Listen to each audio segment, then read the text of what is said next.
Hello viewers, welcome to educators.com. This is Venkatramana Ganji.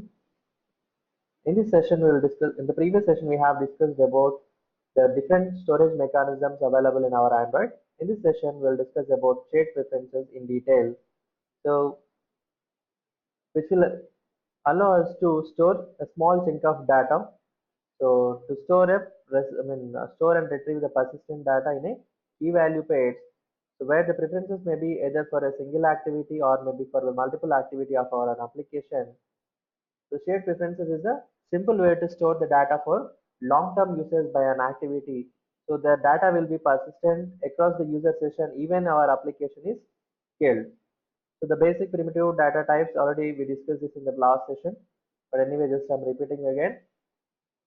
The booleans, floats, ints, longs, and strings are the basic primitive data types.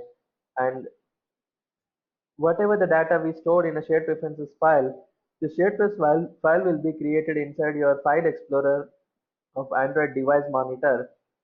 Inside that you'll find a folder called data. Again, inside this you'll find one more folder data. So go to your package name in this data folder, and so if your shared preference file is created successfully with the get shared preferences method, so you'll find shared underscore prefs folder. So this will store our file in an XML format. So we have two handling methods to take care of shared preferences in our application. So they are get shared preferences and get preferences. This get shared preferences will be used when we are dealing with the multiple preference files where we'll provide the name of that to identify which preference file we are accessing it. It allows passing the name of the shared preferences file, and get preferences will, so we use this when we need only a single preference file for our activity, and here it doesn't supply any of our name, preference file name, because there is only one preference file, so you need not to do anything. So when you're using the get shared preferences, it will take your file name along with the mode. So we have different modes like a private mode, world readable mode, world writable mode, and multiple. So it is like a 0, 1, 2, 4. So these are all the values for your modes. Now how to write something to the shared preferences, we'll see. The first step, if you are trying to write something to a shared preferences, just create an editor by calling edit method on our shared preferences object and pass the values to it using the corresponding put methods. So like put boolean, put int, put float, put string, put long, and whatever the data you enter, so we must call commit method to make the changes persist. So if you observe here, so create an object for your shared preferences, and this get preferences file will get only one. So where you do not need not to have any file name.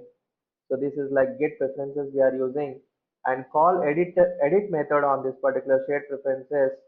So add values to it using put values like put in, put store, and all. Finally, you have to call commit on your editor. So this is how we'll write something to the database. When you're trying to read something, so the same everything is like get your shared preferences object and call the corresponding get methods. Get boolean, get int, get float, get string, get long, all this.